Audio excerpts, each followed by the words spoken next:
Hello, this is the Ultimate Collector Series A-Wing, the first properly large, collector-targeted version of this once very underappreciated craft from Return of the Jedi that LEGO has ever made. So let's take a closer look. First, a quick look around from all sides on the stand. The stand is of course included, and it does have two angles, so you can put this perfectly horizontal or you can lean it to one side like I've done here, which makes it just easier to present more of a nice face of it, because there is quite a lot of building that goes into the shape of it as viewed from the top. But if you are going to have this on a shelf maybe up high, you might want to just have it vertical, and it just gives you those two options. You can see that it's fairly solidly built all the way around. There's nothing hollow about it. You'll see that it's also completely solid along the bottom. There aren't a lot of gaps, and the surface texture is a combination between smooth surfaces and studded surfaces and a little bit of anti-stud surfaces as well for the insides of the fins. Generally, there is no single pattern to the build of this. Every single component of it, every single part of the shapes is done separately and differently. The view from above, I think, is definitely the key here, because this lets you see all of the most interesting shapes that went into this, such as this whole section right here, which is attached at an angle, and yet it is left with no gaps where it butts up against the horizontal build out over here. This is actually attached with a single mixel style ball joint and a lightsaber blade or a bar piece that locks it into place. It's very unique. It feels just a little bit loose here, but does fit together properly. Ultimately, if you want to handle this, you're going to hold the whole thing from the underside for the most part, and these sections back here, the flat areas, are relatively strong. But just how all of this goes together is really one of the biggest deals of how the entire A-Wing is built to this scale. Also, the way that the nose tapers down. Let's look at it from the underside as well. So the core of the fuselage just has regular plates here, and we're seeing the undersides of those, so that's very plain and flat. But then here we have upside down construction with the studs facing downward but slightly angled in for that tapering in from the side. And in white you also see more upside down construction with the studs visible from the underside, and that applies to the parts that are relatively rectilinear, everything's just in line, and the parts that are attached in the most obscure and unexpected ways with diagonals and, like I said, the ball joint and strange locking. And ultimately, it's all about the end result, and really the worst thing on this whole model in terms of gaps and things not fitting is just right there. That's the absolute worst. At the nose, as viewed from the top, you can see a lot of care was given to the mandibles, which is very important. It's easy to get those wrong, and it's a very memorable small detail of the A-Wing design in general. There are stickers used on this set, not too many of them in my opinion, but some of them are definitely tricky to apply, including 3 that have to fit together for the canopy. Now that canopy is a brand new piece that they designed and made just for this set. They may use it again in the future, but it is something that's entirely new and made to be very specific. It could be used for other things, but this is its primary purpose by far, and you can pull that off fairly easily to get a look at the inside. And I am swapping the model back and forth to make sure you can see as much as possible of what we're talking about. You can see some of the Technic construction inside of there, not hidden away too much. This definitely has a hybrid between lift arm based Technic construction and brick based Technic construction for its central core, for its sturdiness and all, especially since the entire model, which is fairly heavy, does need to be held up on a single post for its stand. But it's nice that there is a flight stick down in here. There are no figures that will properly fit the scale of this, and the seat of the seat, the bottommost part of it, is probably up a little bit high, but it's nice to get some detail there as well. And then while we're looking from this angle, I also want to point out an exclusive print that was introduced for this set in particular. But unfortunately, the print quality is not great. I mean, you can see the gray is printed onto these white curved pieces that are 2x4s. But this one is super thin and not even consistent. It's a little bit better here, but then the alignment is also off. So, sometimes it's nice to get prints, but sometimes you can do a better job of aligning things with stickers. While on the topic of stuff that's new, right there at the interface between the carrier for the laser here and the body, or the main fuselage, you'll see a round piece, a relatively thick round piece. It's actually smaller in diameter than a 2x2, but larger than a 1x1 by far. And as far as I know, that is a new piece for 2020, a new mold that is intended to be used like a clutch. It's used for sliding engagement. So you see it has teeth at one end. The opposite side just has the exact opposite of that. So this is 3 more of that same piece, just end to end over an axle. That gives us a nice different diameter of round barrel shape that can be created from Lego pieces. And then these are wheel pieces that we've gotten before, but I personally am not sure I've ever seen black before. If we have seen black before, there's not a lot of it out there. Usually they're done in gray. They've done some in green as well, but a useful wheel piece that just gives us some nice texture there. And overall, these lasers look pretty good, I think, just in their completed form. They are also connected through the body. So if I rotate one on the other side rotates as well. And there's just a very small mechanism inside. There's no geared knob on the outside to actuate both of these together, but there is something to add a little bit of friction in there so they don't just flop around. I think the view around the back is important and interesting also, and I really appreciate the introduction of the trans yellow color for these large dish pieces. We've got one right here, and then there's one inboard on either side. This is supposed to be a thrust vectoring disc, or I guess like a disc. You know, it's supposed to be hollow and very much like the ones that are on the backs of the Y-wings. So this does look a little bit artificial to me. It does kind of stand out in not the best way.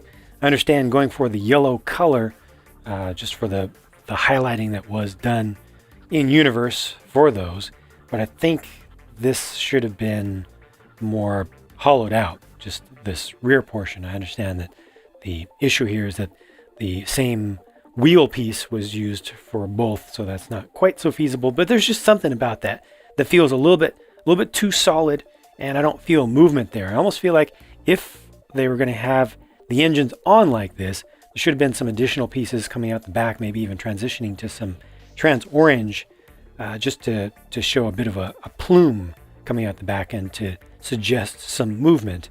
Although the way the models were actually done, at least in the movie, I believe they just had lights inside there to make them glow. So I can understand this decision. It just doesn't look as good as I think I personally would like it to.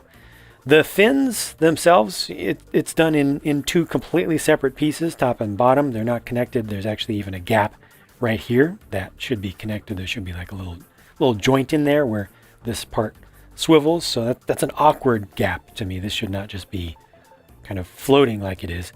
Interestingly, the designer did not affix these fins to a correct angle. So you can bend this all the way in. You can make it straight up and down if you want. You just kind of have to find the spot that feels right to you. And only at one angle, and I don't think I have it here right now, but only at one angle will it look like the top fin is actually in line with the bottom one. Here it looks like it's a little bit offset. So the bottom one is too far inboard here, but you can get that to be a little better than that. But I just really would have expected that to be set exactly where it needs to go, and it's not. You've pretty much seen the stand by now, and it's just this little section right here that allows it to angle the entire thing towards you or stand it up. It's much more stable when it's angled towards you. It is kind of easy to fall in this way, so I actually wouldn't recommend leaving it like this in its stock form. If you do want to keep it like this, get longer lift arms to replace these 3 long ones, and then you can lock that whole thing into place and it won't move. But as it is right now, just if you put this on a shelf, I think maybe the top of a bookshelf or something, just people walking around the house eventually will cause it to fall over towards you. It's stable enough. It's plenty stable, but that can be a little bit disconcerting. And then, of course, you have the all-important UCS plaque down there, which, as usual, is done with one large sticker. And as they've been doing it for quite some time now, it's just against a single large tile piece. So do apply that carefully, but that's just a common feature. And finally, let's look at that minifigure. This guy is billed as simply A-Wing Pilot. Doesn't even have an official name in this set. And also awkward is the fact that the figure looks remarkably similar to the one that they included in just the regular minifig scaled set from 2013. If you didn't look very closely, you probably would think they were the exact same figure. But every single piece has slightly different details. The faces are different. But overall, it's just representing the same exact in-universe pilot. The printing, I think, looks pretty good. I think the quality looks pretty good. It definitely could be thicker and more opaque, especially down in those legs. I think the torso is not too bad, and Lego almost always does a very good job on Rebel pilot helmets. So this one's not perfect, but it's pretty good. As for the alternate face on this one, you do need to have that before he crashes into the bridge of the Super Star Destroyer. I think it could have been a little bit more distressed than that, a little bit more panicked. But at least there are two. This is a very almost regular Lego City generic face, though. I feel like this needed more seriousness in both faces. It looks a little bit too comic and a little bit too toyish, in my opinion, for a UCS exclusive. These are the spares, the leftover pieces, not many of them, and nothing much here is too special. And I also want to show you the spent sticker sheets. There are two of them. So this is the opaque one, which includes the major ones that are used for the cylinder pieces on the sides of the engines, some very, very small details, and then the big one for the UCS plaque. And then this has the three stickers that are used for the canopy, one for each side down along the bottom, and then a strip that covers the center, that gives the ridge through the center. And this one is definitely not long enough. I think it would have been better if it was too long. Instead, it's too short. So if you want it to actually connect at either side, you need to really physically stretch it. And I tried that, and unfortunately, this vinyl or whatever material this is that they use now just kind of retracted back. So the gaps reappeared after I tried to do the magic on that. Now, in the instruction manual, in the Q&A section up front, they mentioned that they're going to be including two of the sticker sheet that goes with any clear canopy on future major collector sets like this. So if you mess it up once, you'll have a spare. I really appreciate that. And I've heard that some people have gotten that second sticker sheet. I did not. So, yeah. Okay, enough of that. Time for some real talk about this set, including some criticisms. Even though it's a beautiful model, I have some blunt, some very straightforward, and I believe well-deserved criticisms of this thing. Most importantly, I'm pretty sure the proportions are wrong. As nice as this build is, as much care went into it, I know this took months to design. I mean, some of this stuff is kind of next level with just how well it goes together, especially these angled parts here. I love it. But then it only takes us 4 to 5 hours to build it, and the end result is something that you can compare to actual photographs that are out there on the internet, readily available, of the actual props used in Return of the Jedi, and you can see that the proportions just don't look right. Now, I do believe that there is some confusion out there, and I have seen conflicting information that claims to be canonical from the correct sources about the sizes and proportions of the RZ-1 A-Wings.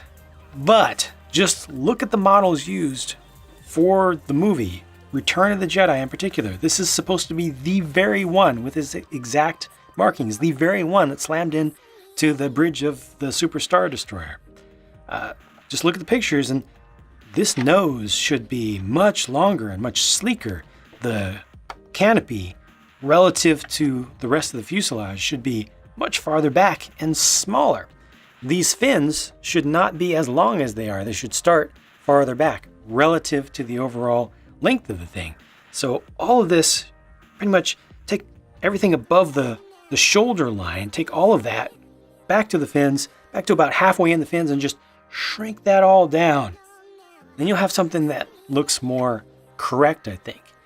And for as much effort as went into this, and considering that this costs $200 for, 1,673 pieces? The price to part ratio isn't great. There aren't a lot of huge pieces in this. I don't think it needed to be that expensive. It's probably just what the budget was to build this in the first place before they even had a build complete, or to release it as a marketable product.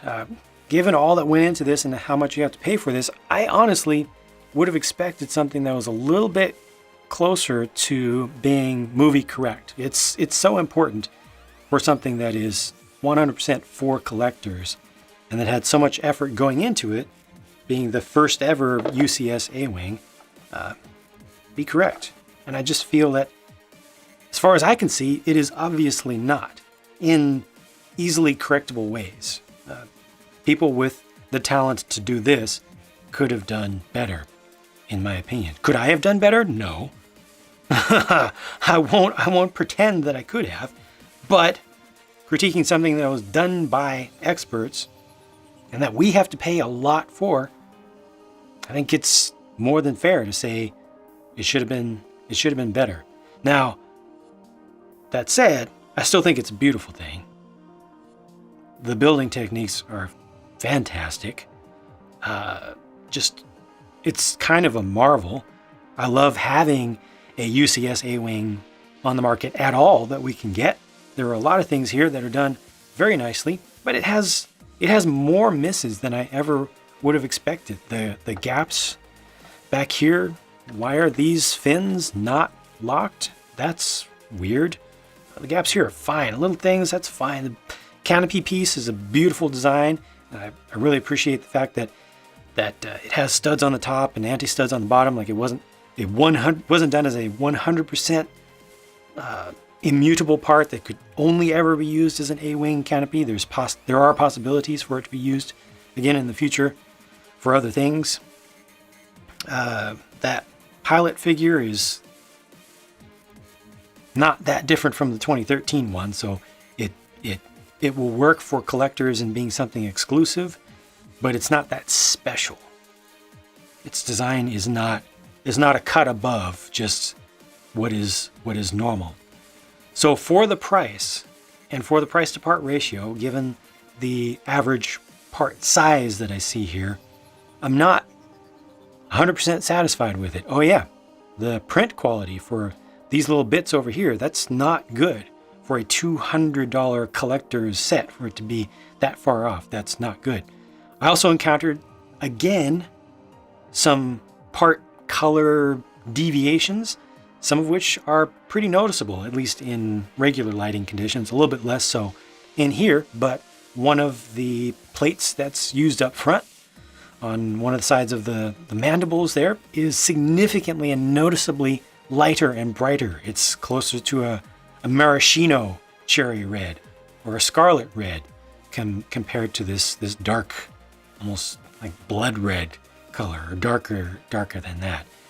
I don't like to see quality issues like that from Lego when we know that Lego is expensive, but we're willing to pay high prices for the plastic that we get with Lego nameplates printed, or molded into the studs, because there is that history of quality, because we know that we can believe in it. We know that we're getting a safe and reliable and consistent product. And if we're not, then kind of what's the point? I have to dare to ask, even in front of a lot of Lego fans. I have to dare to ask the question. I feel like it needs to be asked. It needs to be challenged. We as consumers don't deserve anything in particular until we pay money for a product based on expectations. And I think that's exactly what we do with Lego sets. And I think they have been slipping little by little, and they need to stop slipping. They need to start doing better. This thing is surprisingly swishable, I will say that. The center center fuselage in the back is very easy to just grab. Some of the, like the fins, okay, they move around. You don't want to grab in here. That doesn't feel good. This is okay. It's actually probably more sturdy than it seems. It's strange that these will go up. Oh, they do go around. Never mind. That's my first time. My very first time twisting them all the way to the back. There is a mechanism in there to reduce the friction, but it still kind of just falls on its own. So it won't stay. It's slowly falling down, slowly falling down.